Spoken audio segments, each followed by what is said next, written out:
You probably have a routine, a block of time you call focus time. Maybe it's the morning, maybe it's late at night. You sit down, open your work, and you try to be productive for a few hours. And then around the 90-minute mark, maybe a little earlier, maybe a little later, something shifts. You're still sitting there. The document is still open, but something has left the building. The ideas come slower, the decisions feel harder. You read the same sentence 3 times and get nothing from it. You feel tired in a way that sleep doesn't explain. Most people assume this is a willpower problem, a focus problem, you just need to push through problem. It is not. It's a biology problem, and there is nothing to push through, because what you're fighting isn't laziness. It's a hard ceiling built into how your brain generates focused thought.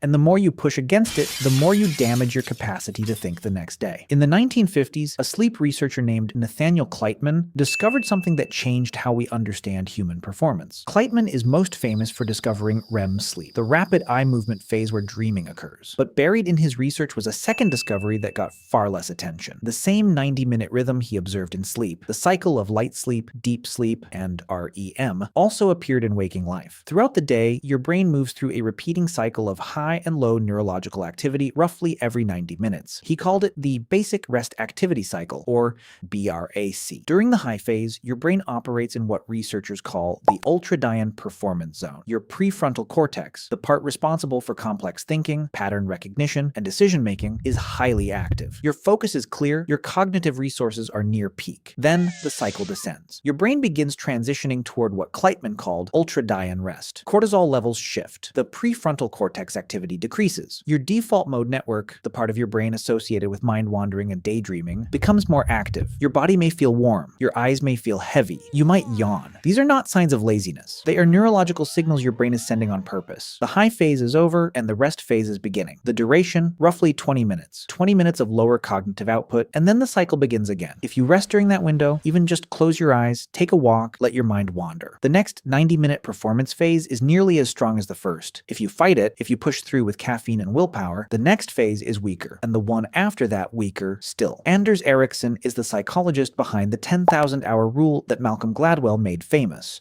But most people don't know what Ericsson actually found when he studied expert performers at the highest level. He studied violinists at the Berlin Academy of Music. The best of the best were the students identified by their instructors as likely to become professional soloists.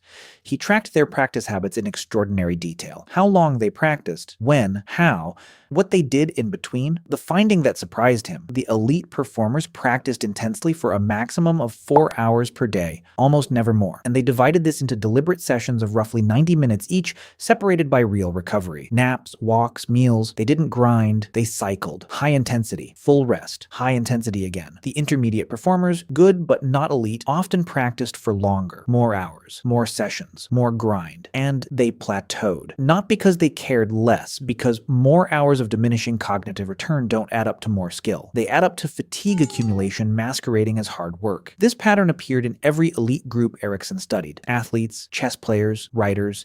The highest performers tended to work less total hours per day than the people just below them, but the hours they worked were of dramatically higher quality. And the rest between those hours was not optional. It was the mechanism. There's a second ceiling most people hit, and this one catches even the most disciplined performers.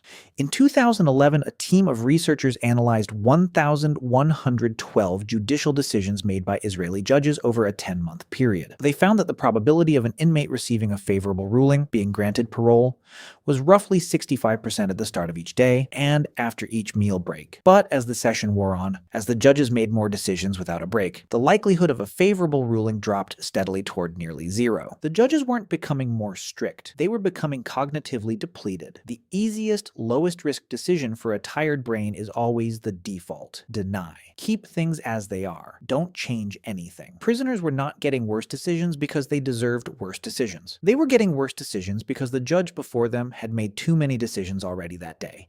This is decision fatigue, and it affects every knowledge worker, every manager, every parent trying to think clearly at 6 p.m. after a full workday. The brain treats decisions as a resource, and like glucose, which the brain also depletes during sustained cognitive effort, it runs out. The quality of judgment degrades in real time, not not all at once, gradually, invisibly, until you find yourself making choices that your morning self would have questioned. So what does this actually mean for how you work? Here is what the research on ultradian rhythms, deliberate practice, and decision fatigue converges on. Not a productivity hack, not a morning routine, a biological architecture for a working day. Your first 90-minute block should contain your single most important cognitive task. Your brain's prefrontal cortex is at its clearest in the early hours, before decisions accumulate and before the afternoon ultradian dip. Put your hardest thinking there with no email, no meetings, no small decisions that will draw on the same limited resource. When the first cycle ends, when you feel that shift around 80 to 90 minutes in, stop. Don't negotiate with it. 17 to 20 minutes of genuine rest. Eyes closed, a walk without your phone, the kind of silence that makes most people uncomfortable. This is not wasted time. This is the charging period that determines whether your next 90 minutes will be high quality or not. Stack your decisions. Every decision made in isolation costs cognitive resource. Batched decisions made at the same time, a weekly review, a single meal planning session, a project planning block, cost the same resource once, rather than in small withdrawals throughout the day that leave you depleted for the decisions that actually matter. And protect the morning. Every email you read before you start work is a decision. Every news headline is a cognitive input. Every minor task is an allocation of the prefrontal cortex that was meant for your first focus block. The reason so many high performers have rigid morning rituals isn't discipline for its own sake. It's resource conservation.